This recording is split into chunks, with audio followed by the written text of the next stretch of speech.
step back in time, way back to a world where history was just beginning to be written. Forget what you think you know about ancient empires. We're going to a place where bronze wasn't just metal, it was power. Where kings spoke to gods through cracks in bone, and where armies of chariots thundered across the plains, forging an empire that would lay the foundation for one of the world's greatest civilizations. This isn't just a story of an old kingdom, it's a story of the birth of China. This is the epic tale of the Shang dynasty. Around 1600 BC, long before the Roman Empire or the Golden Age of Greece, a new power was rising in the Yellow River Valley. This wasn't just another tribe. This was something new, something organized and ambitious. This was the Shang China's first confirmed dynasty. For centuries, tales of earlier dynasties were passed down as legends, but with the Shang, history snaps into focus. Archaeologists have unearthed their cities, their tombs, and their treasures, proving that this was no myth. This was a real, thriving civilization, and it was about to change the world. So what made the Shang so special? What was their secret weapon? It was a revolutionary metal, bronze. While other groups were still using stone and wood, Shang artisans had mastered the complex art of bronze casting. They weren't just making decorative pots and bells, they were forging an arsenal of deadly weapons. Gleaming bronze-tipped spears, sharp axes, and protective helmets gave their soldiers an incredible advantage on the battlefield. But their true game-changer was a piece of military technology that was the ancient equivalent of a tank, the war chariot. Imagine the terror of their enemies. You're a warrior from a rival tribe, armed with a simple stone spear. Suddenly, the ground begins to tremble. A cloud of dust appears on the horizon, and from it emerges a squadron of fast, two-wheeled chariots, each pulled by two powerful horses. On board, a driver skillfully navigates the terrain while an archer rains down arrows, and a warrior with a long bronze spear stands ready for close combat. You had no defense against this. The Shang chariot corps was an unstoppable force, allowing them to conquer, control, and expand their territory with shocking speed. At the heart of this military machine was the Shang King. He wasn't just a political leader. He was a supreme commander, a high priest, and a demigod in the eyes of his people. The kings ruled from massive, fortified cities, like the great capital of Anyang. These cities were bustling hubs of activity, protected by enormous walls made of pounded earth, some so thick that they have survived for over 3,000 years. From his palace, the king commanded a complex society. There were the nobles and military officers who led his armies, the skilled artisans who crafted the bronze treasures, the vast population of farmers who worked the fields to feed the kingdom, and a class of people who held a very special kind of power, the oracle priests. And this brings us to one of the most fascinating discoveries from the Shang era, oracle bones. The Shang people were deeply concerned with the future and the will of the gods and their ancestors. To seek guidance, they developed a unique form of divination. A priest, or even the king himself, would take a turtle shell or the shoulder blade of an ox and carve a question into it. Questions like, will the harvest be bountiful this year?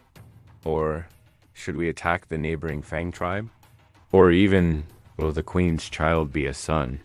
Then, they would apply a hot poker to the bone, causing it to crack. The pattern of the cracks was believed to be the answer from the spirit world, which the priest would then interpret. But here's the truly incredible part. They wrote down the questions, and sometimes even the answers and the eventual outcomes right there on the bone. This wasn't just fortune telling. It was the birth of Chinese writing. These carvings, known as oracle bone script, are the direct ancestors of the Chinese characters used today. Every time we find an oracle bone, we are reading the actual thoughts, fears, and hopes of people who lived over 3 millennia ago. It's the world's first recorded set of questions, a direct line into the minds of the Shang elite.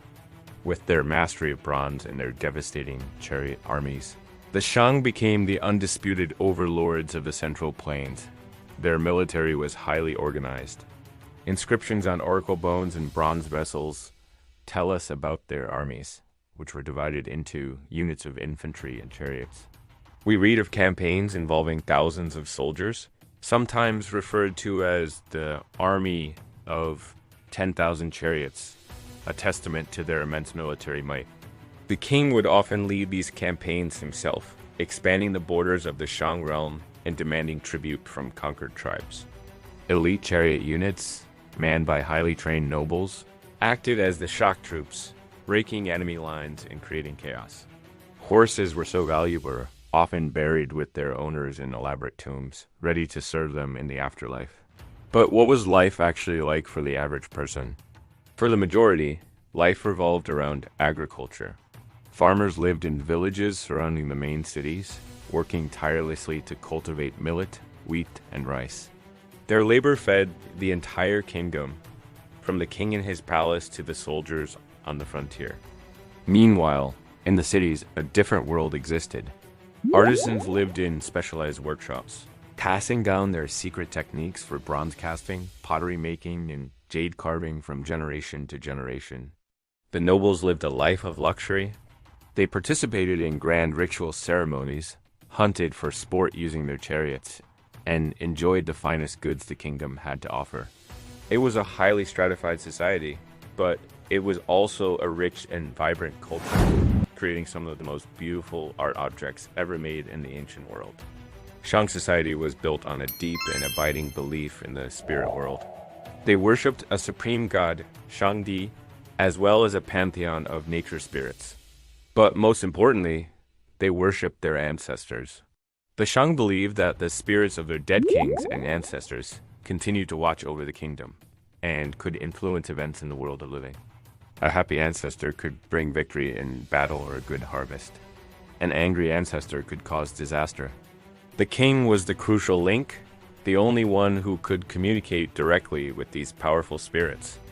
The elaborate bronze vessels we see in museums weren't just art.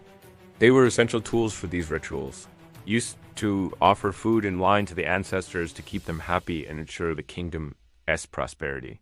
This ancestor worship would become a cornerstone of Chinese culture, a legacy that has endured for thousands of years. But no empire lasts forever. After centuries of rule, cracks began to appear in the Shang dynasty. Later, historical accounts describe the final Shang kings as corrupt, cruel, and decadent. They were said to have imposed crushing taxes on the people to fund their lavish lifestyles and endless wars. As the central power weakened, a rival group on their western frontier, the Zhou, grew stronger. The Zhou were once vassals of the Shang, but they learned their military tactics and eventually turned them against their masters. Around 1046 BCE, at the decisive Battle of Mai, the Zhou army, led by King Wu, confronted the last Shang king, Di Xin. According to the legends, many of the Shang soldiers, tired of their corrupt king, turned and joined the Zhou forces. The Shang Empire crumbled and a new dynasty was born. Though their kingdom fell, the legacy of the Shang never died. In fact, it became the bedrock of Chinese civilization. The Zhou adopted and built upon much of Shang culture. The system of writing that began on oracle bones evolved, but continued, allowing for the recording of history, poetry, and philosophy. The mastery of bronzework continued to flourish. The military strategies, the concept of a centralized state, and the rituals of ancestor worship were all passed down. The Shang weren't just a forgotten Bronze Age kingdom. They were the architects of a culture. They laid the political, technological, and spiritual foundations upon which all subsequent Chinese dynasties would be built. The echo of their thundering chariots and the whispers from their oracle bones can still be felt in the heart of China today.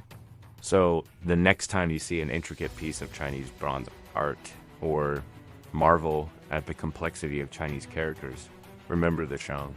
Remember the kings who spoke to spirits, the artisans who tamed fire and metal, and the warriors who conquered a kingdom on two wheels. They are the forgotten founders, the first true dynasty, whose influence shaped a nation and resonates through the millennia. Thanks for joining us on this journey back in time.